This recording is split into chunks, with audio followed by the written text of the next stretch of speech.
Janata party ఈ విధానానికి బీసీలను బలపరచాలన్న ఆలోచనకు వ్యతిరేకము. అందుకే ఈరోజు ఎన్ని రకాల ప్రయత్నాలు చేసినా ఈరోజు బీసీల లెక్కలు చేయాల్సి వస్తుందని 2021 జనాభా లెక్కల్ని వాయిదా వేసి ఇవాళ 2025 సంవత్సరం వచ్చినా జనాభా లెక్కలు చేయడం లేదు.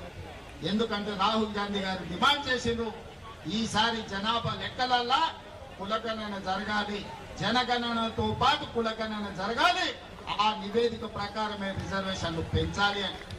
అందుకే ఈరోజు బీజేపీ కుట్ర చేసి జనగణనను వాయిదా పెట్టుకుంటూ వస్తుంది. ఇది మనందరికీ తీర నష్టం. ఇది ఒక బలహీన వర్గాల సమస్య కాదు, ఇది బహుజనుల సమస్య. బహుజనులందరూ ఏకమై లెక్కలు తేలుస్తేనే తప్ప, మీ లెక్క పక్కాగా ఉంటే తప్ప మీకు ఉద్యోగ ఉపాధి అదే విధంగా రాజకీయ రిజర్వేషన్లు పెరగవు.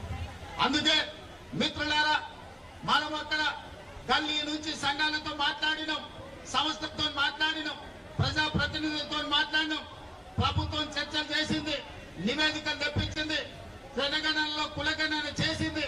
మొత్తం లెక్కలు తేల్చి తెలంగాణ రాష్ట్ర ప్రభుత్వం బలహీన వర్గాల లెక్క 56.36% అని ఇవాళ లెక్క తెల్చిన రాష్ట్రం ఈ దేశంలోనే మొట్టమొదటి రాష్ట్రం తెలంగాణ రాష్ట్రం అని చెప్పి నేను ఈ సందర్భంగా తెలియజేస్తున్న మిత్రులారా, ఇవాళ ఏ రాష్ట్రంలో గుజరాత్ తో సహా భారతీయ జనతా పార్టీ అధికారంలో ఉన్న ఏ రాష్ట్రంలో కూడా ఈ కులగణన చెయ్యలేదు. ఈ దేశంలో మొట్టమొదటిసారి రాహుల్ గాంధీ గారు ఇచ్చిన మాటను నిలబెట్టుకొని తెలంగాణ రాష్ట్ర ప్రభుత్వం ఒక దిక్సూచిగా ఈ దేశ రాజకీయాలకే ఒక వెలుగుగా ఇవాళ తెలంగాణ రాష్ట్ర ప్రభుత్వం ముందుకొచ్చింది. ఇవాళ లెక్కలు తెచ్చడమే కాదు, మిత్రుడు జాజుల శ్రీనివాస్ అన్నట్టు, మా మిత్రుడు మహేష్ గౌడ్ గారు చెప్పినట్టు స్థానిక సంస్థల రిజర్వేషన్లే కాదు, ఉద్యోగ విద్యా అవకాశాలలో కూడా 42% రిజర్వేషన్లు ఇవ్వాలి.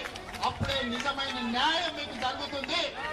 మీ వర్గాల నుంచి డాక్టర్లు, లాయర్లు, ఇంజనీర్లు, ఐఏఎస్లు, ఐపీఎస్లు, ఐఎఫ్ఎస్లు వచ్చి ప్రభుత్వం యొక్క పరిపాలనలో మీరు భాగస్వాములు కావాలి.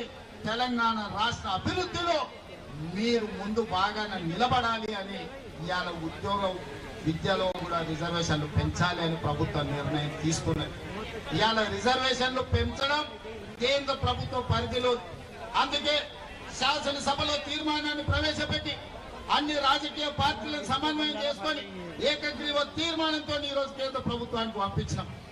నేను ఇప్పుడు అడుగుతున్న నరేంద్ర మోడీ గారు, అయ్యా మేము మా రాష్ట్రంలో చేసుకుంటామని అడిగినాం, మీ గుజరాత్ లో చేయమని మేము తీర్మానం చేయలే, మీ ఉత్తరప్రదేశ్ ప్రభుత్వంలో చేయమని తీర్మానం అడగలే, మీ మధ్యప్రదేశ్ లో మీ ప్రభుత్వంలో చేయమని అడగలే. మా తెలంగాణలో మా 4 కోట్ల ప్రజలల్లా మా బలైన వర్గాల సోదరులకు